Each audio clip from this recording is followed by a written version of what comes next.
नमो नमः।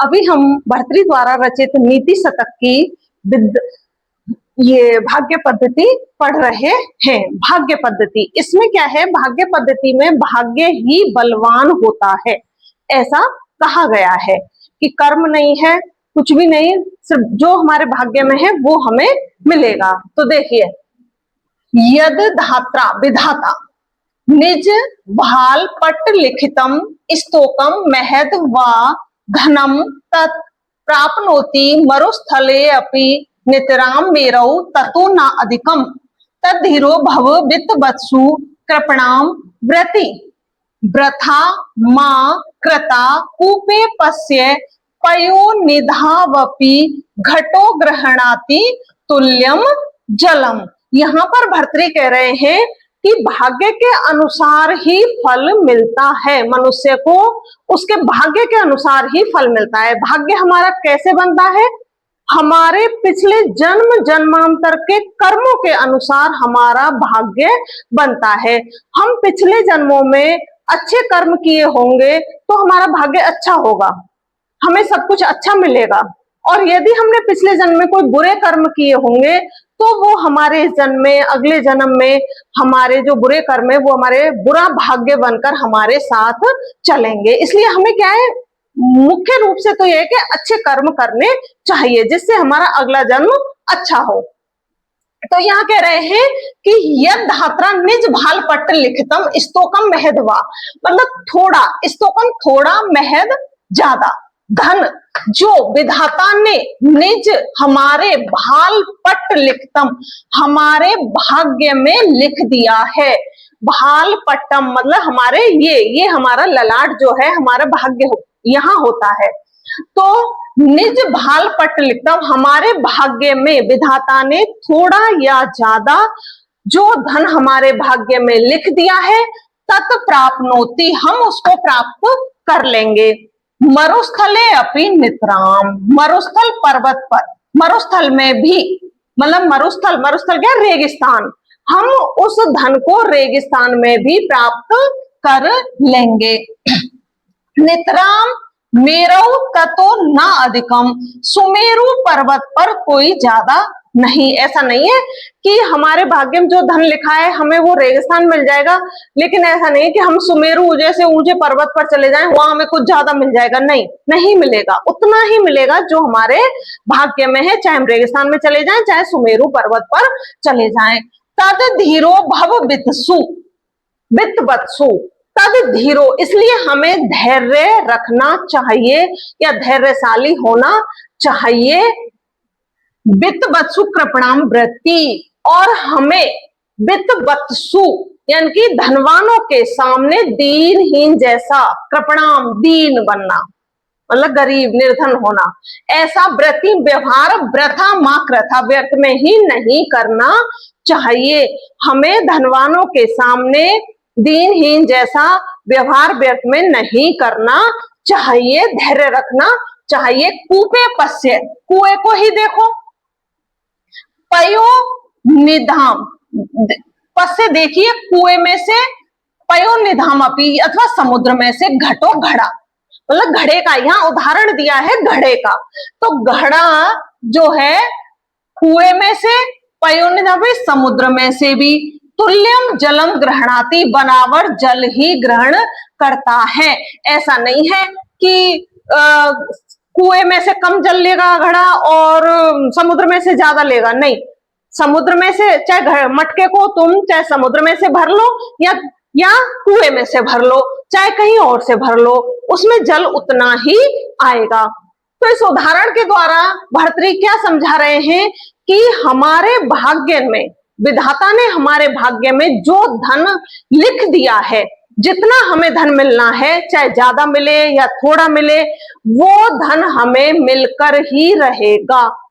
चाहे हम रेगिस्तान में चले जाएं, चाहे हम सुमेरु पर्वत पर चले जाएं। ऐसा नहीं है कि हम सुमेरु पर्वत पर चले जाएं तो हम ज्यादा मिलेगा। अब जैसे बहुत से लोगों को विदेश जाना होता है, लेकिन उनके भाग्य में अगर धन ज्यादा लिखा है तो वो अपने देश में भी मिल जाएगा, ऐसा नहीं है विदेश में कोई ज्यादा धन मिलेगा। अब यहाँ पर भर्तृ ने मटके, घड़ा मतलब मटके का उदाहरण दिया है कि मटके को चाहे तुम कुएं में से भर लो तो भी उतना ही पानी लेगा वो, चाहे तुम समुद्र में से भर लो तो भी समान मात्रा में ही पानी भरेगा, उसे न ज्यादा न कम। तो इसलिए हमें क्या करना चाहिए, दीनहीन जो धनवान लोग हैं उनके सामने गिड़गिड़ाना नहीं चाहिए, दीनहीन जैसा व्यवहार नहीं करना चाहिए, धैर्य हमें रखना चाहिए, क्योंकि जो धन हमें मिलना है वो मिलकर ही रहेगा। यहाँ ऐसा भर्तृ कह रहे हैं। अब हम अगला, इस श्लोक में हमारा छंद है शार्दूल विक्रीड़तम, शार्दूल विक्रीड़तम छंद है। और इसमें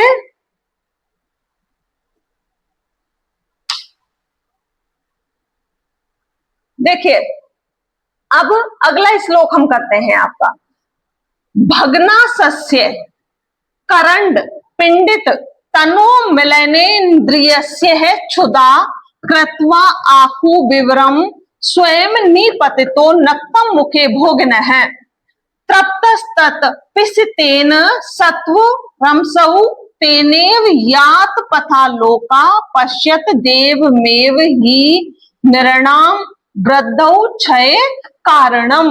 यहाँ पर क्या है कि जीवन में भाग्य की प्रधानता होती है। इस श्लोक में कहा गया है कि जीवन में भाग्य की प्रधानता ज्यादा होती है।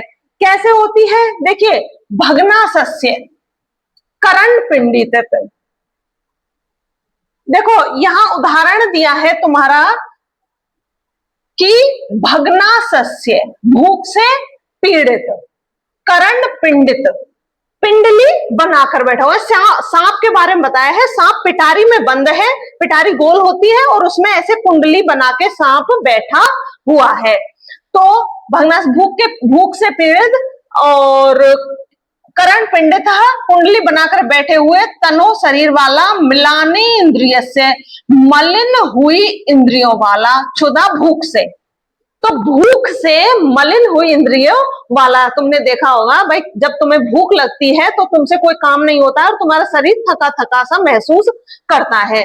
तो इसलिए भूखा है सांप, और किसमें बंद है, पिटारी में बंद है। अब क्या हुआ है यहाँ पर, कृत्वा आखु विवरम, आखु मतलब चूहा, चूहा स्वयं ही विवरम छेद करके, उस पिटारी में, जो पिटारी है उसमें चूहे ने क्या किया है, स्वयं ही छेद करके, यहाँ कत्वा प्रत्यय है, स्वयं ही छेद पर करके नीपति तो उसमें जा गिरा। चूहे ने क्या किया, उस पिटारी में छेद करके और स्वयं ही उस पिटारी में चला गया। नक्तम मुखे भोगिनम, और रात में, नक्तम रात्रि में, मुखे सांप के मुंह में चला गया भोगिनम, और सांप उसको खा गया, भोगनम खा गया, सांप ने उसको खा लिया।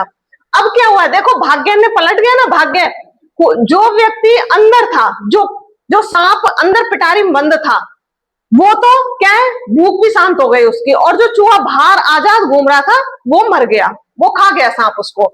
देखिए आगे क्या, तृप्त पिसितेन, उस चूहे के पिसितेन मांस से तृप्त, संतुष्ट हुआ, भूख, अपनी भूख शांत करने वाला, चूहे के मांस से अपनी भूख शांत करने वाला, सतम असौ तेने यात पथा, और उसी रास्ते से वह सांप यात पथा चला गया, बाहर निकल गया, बाहर निकल गया, उसी रास्ते से, जो छेद उस चूहे ने किया था उसी छेद से वह बाहर निकल गया। पश्चात देखिए, दैवमेव भाग्य ही निर्णाम वृद्धौ क्षय कारणम, मनुष्यों की वृद्धि में और क्षय हीन होने में या गिरने में, ऊंचा उठने में और गिरने में कारणम, कारण होता है। देखा होगा आप लोगों ने, कभी कभी किसी के पास बहुत सारा धन आ जाता है और कभी कभी ऐसा होता है बहुत धनवान व्यक्ति गरीब बन जाता है। ये सब भाग्य से होता है, क्षण भर में ही कोई तो बहुत गरीब बन जाता है और कोई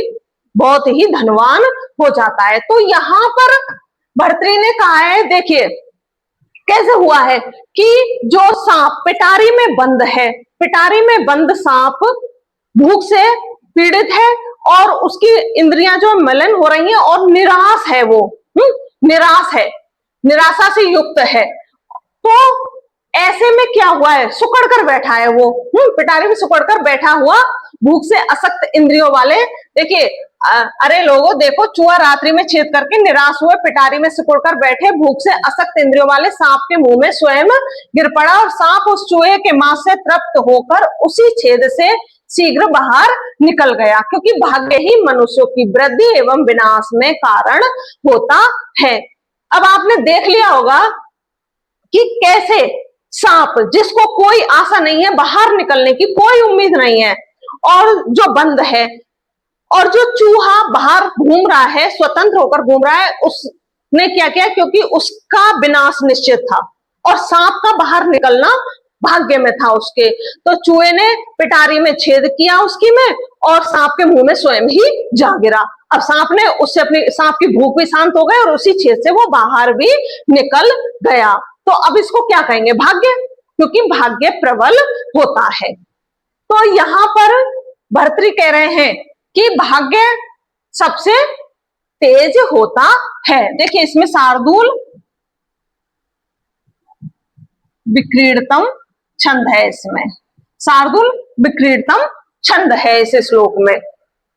अब हम अगला श्लोक करते हैं कि आलस्य ही मनुष्याणाम शरीरस्थो महान रिपु नास्त्यु अधम मसौ समौ बंधु कुर्वाणो नाव सीधती। अब देखिए आलस्य, इसमें कह रहे हैं कि जीवन में भाग्य की प्रधानता होती है। जीवन में भाग्य की प्रधानता कैसे होती है कि आलस्य ही मनुष्याणाम शरीरस्थो महान रिपु। संसार में जो आलस्य होता है मनुष्यों के शरीर में स्थित, मनुष्याणाम, देखो आलस्य, आलस्य मनुष्याणाम, मनुष्यों के शरीरस्थो, शरीर में स्थित महान रिपु, उसका महान शत्रु होता है। जो आलस्य है मनुष्य का महान शत्रु होता है, बहुत बड़ा शत्रु होता है। हम आलस करेंगे तो हम आगे नहीं बढ़ पाएंगे जी, अब हम आलसी होंगे तो जीवन में उन्नति नहीं कर पाएंगे। नास्त्यो धम असौ बंधु कुर्वाणो नाव सीधती, क्योंकि उद्योग, नास्ति उद्यम असौ, उद्योग के बिना मतलब कार्य के बिना, कार्य के समान दूसरा बंधु नहीं है।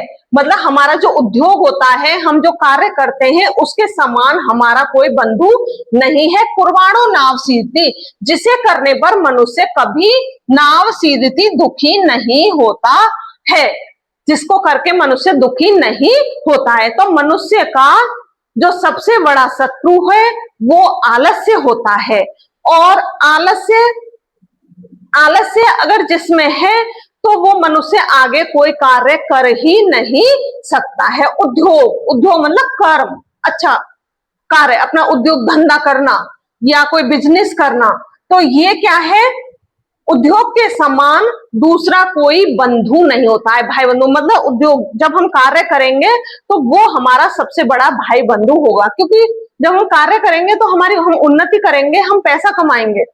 और कुर्वाणो नाव से, जिसके करने पर मनुष्य कभी भी दुखी नहीं होता है। भाई जब मनुष्य कार्य करेगा, उसके पास पैसा होगा तो वो दुखी हो ही नहीं सकता।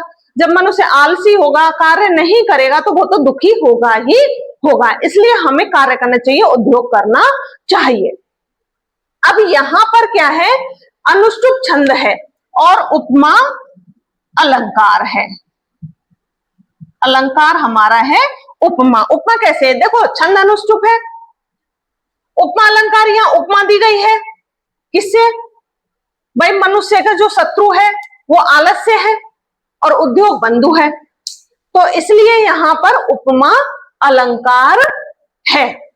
अब हम अगला श्लोक करेंगे, नेता यस्य बृहस्पति प्रहरणम वज्रम सुरा सैनिका स्वर्गो दुर्गम अनुग्रह किल हरई रेरावतो बारण है इत्यैश्वर्य बला अन्वितो अपि बल विद भग्नई परई। संग्रह, देखिए संग्रह तद व्यक्तम ननु देवमेव शरणम धिक धिक ब्रथा, ब्रथा पौरुषम, धिक धिक वृथा पौरुषम। अब यहाँ पर हमारा जो प्रसंग है वो है भाग्य की प्रबलता होती है, मतलब भाग्य ही सबसे ज्यादा प्रबल होता है। कैसे होता है कि नेता यस्य,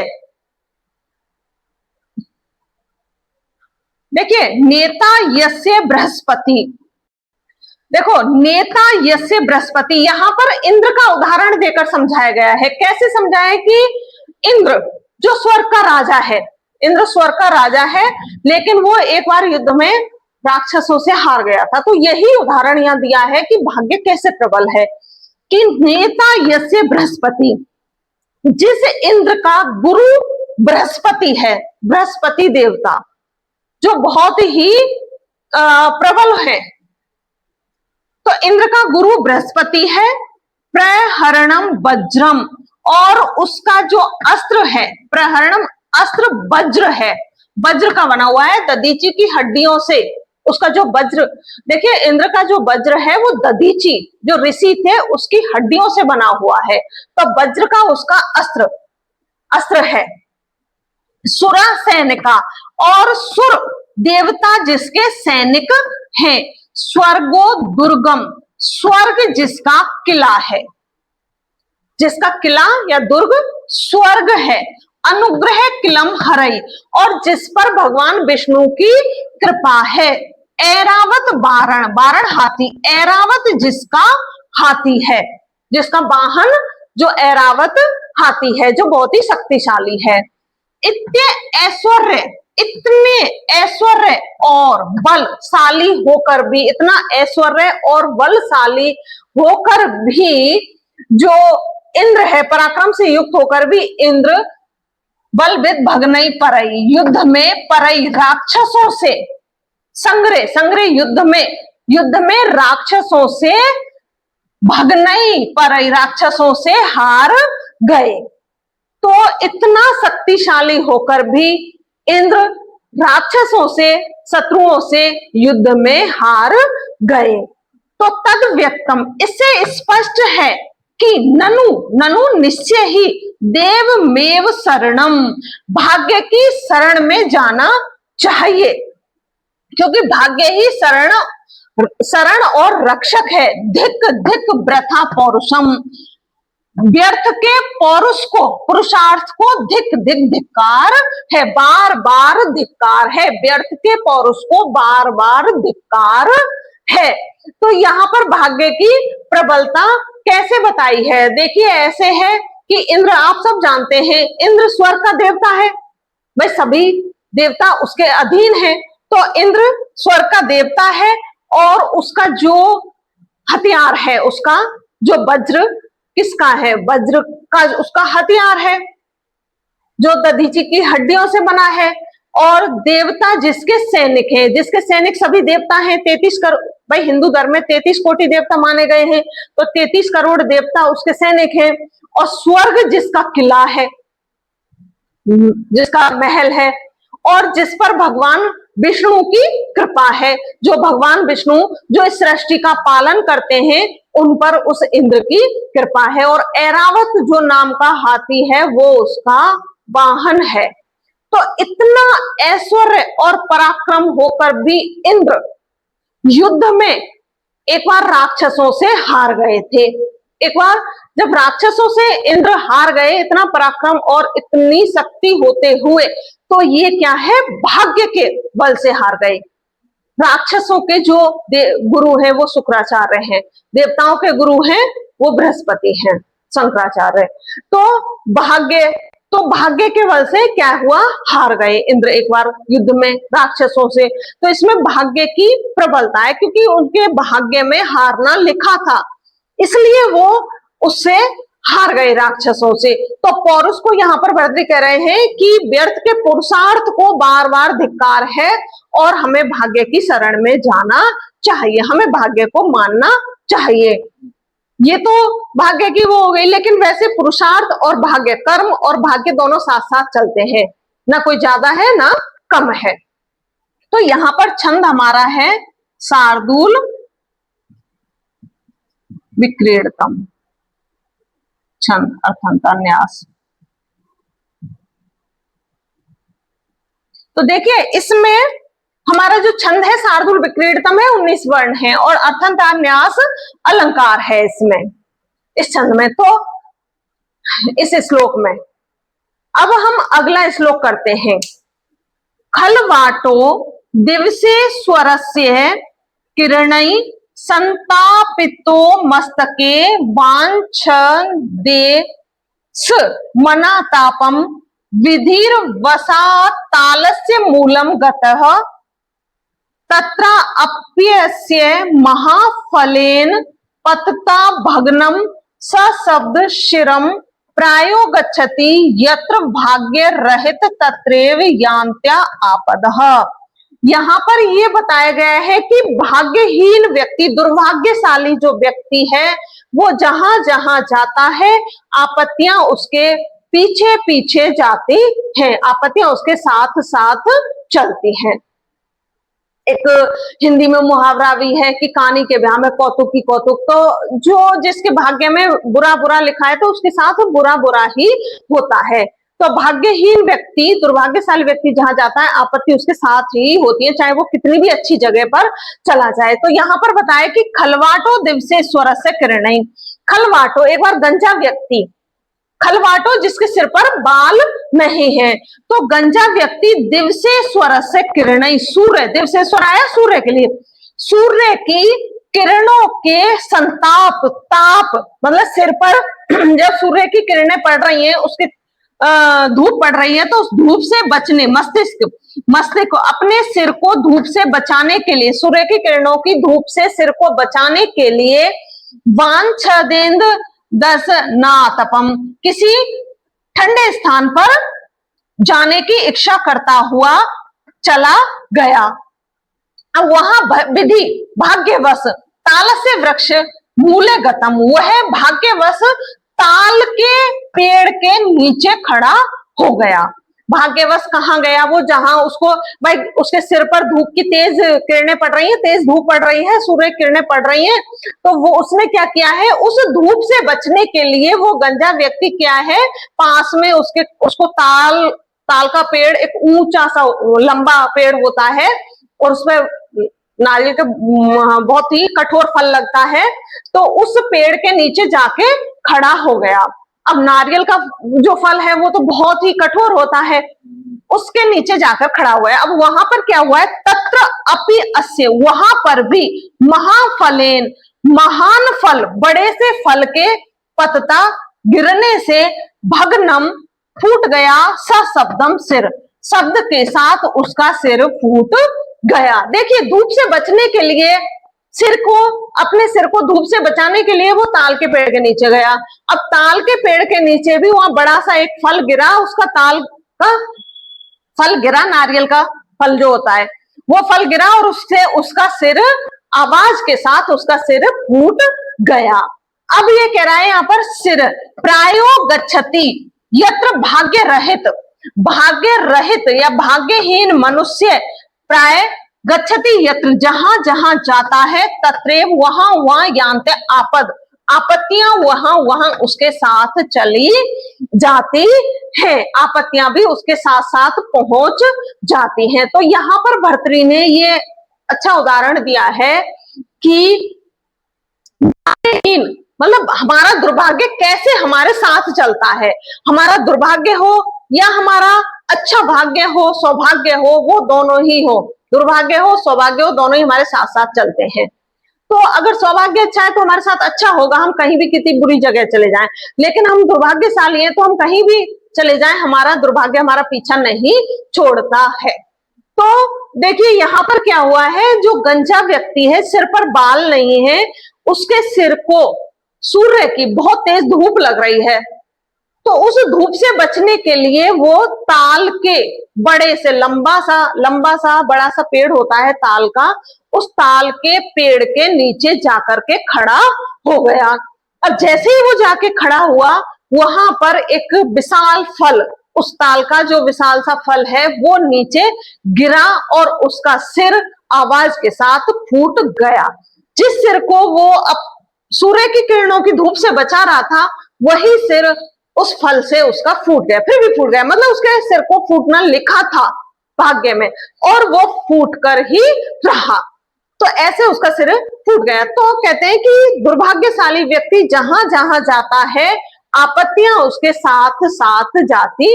कई बार तुम लोगों ने किसी को कहते हुआ सुना कि हमारा तो भाग्य खराब है, जहां भी जाए वही हमारे साथ बुरा हो जाता है, तो ये हमारा दुर्भाग्य होता है, इसलिए हमें अच्छे कर्म करने चाहिए। तो यहां पर ये उदाहरण दिया है भर्तृ ने। अब इसमें हमारा शार्दूल विक्रीडतम छंद है।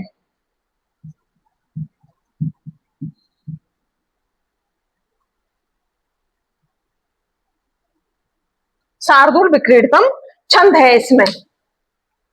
अब अगला श्लोक करते हैं हम कि रवि निशाकर यो ग्रह पीड़नम गज भुजंग मयोरपि बंधनम मति मताम च विलोक्य दरिद्रताम विधि रहो बलवानिति में मति। यहाँ पर भर्तृ कह रहे हैं कि भाग्य बहुत ही बलवान होता है। देखिए कैसे होता है भाग्य बलवान, कि रवि निशाकर यानी कि सूर्य और चंद्रमा जैसे तेजस्वी ग्रहों का राहु द्वारा ग्रसना। राहु द्वारा ग्रसना आपने देखा होगा कि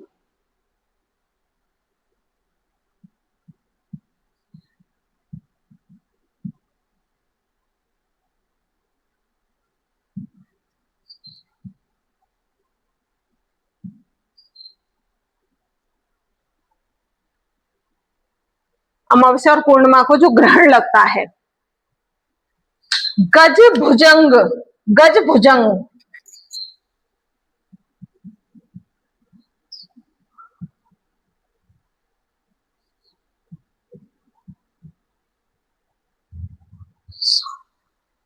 हाथी और सांप का, हाथी और सांप का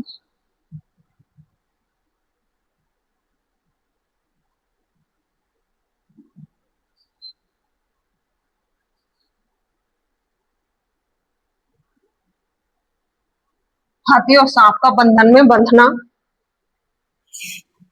मति मताम विलोक्य और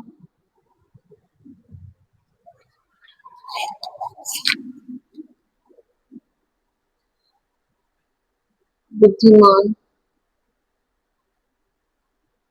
या विद्वान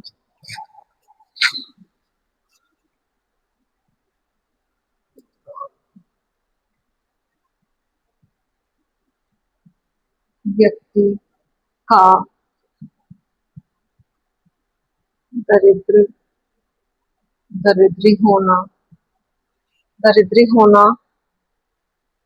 विधि अहो आश्चर्य है,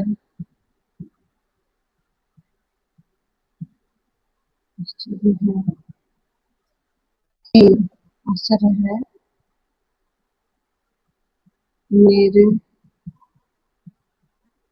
विचार से भाग्य ही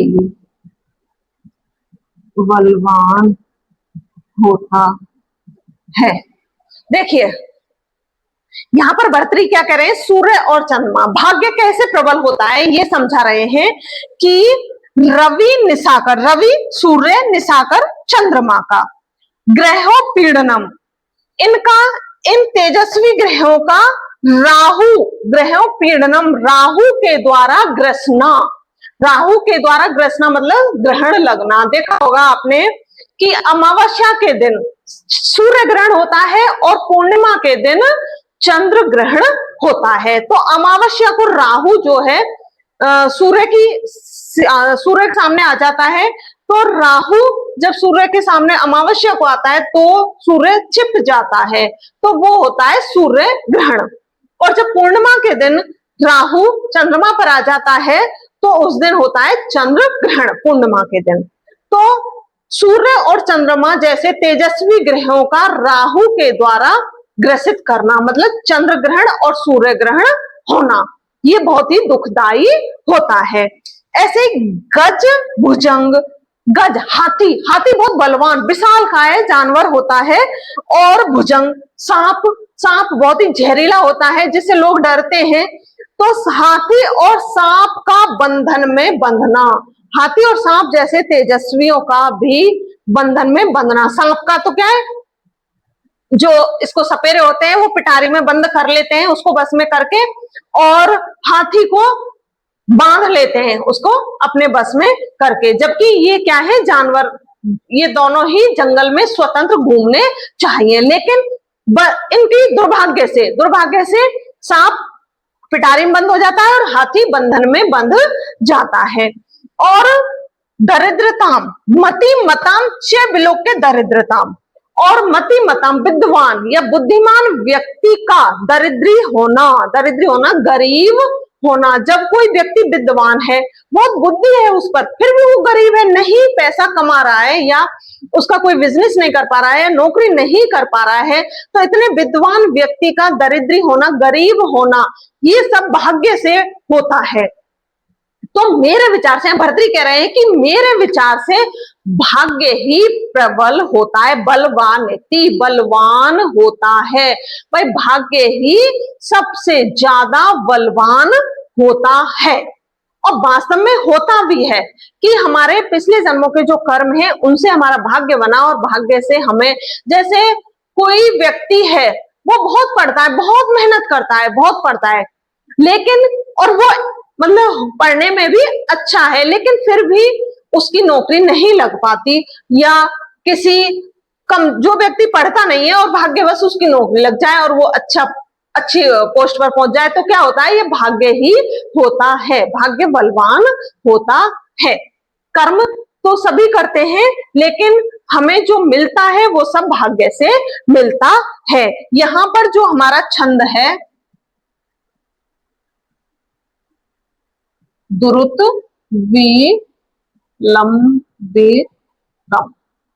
विलंबित छंद है जिसमें 12 वर्ण होते हैं, इसमें दुरत विलंबित छंद है।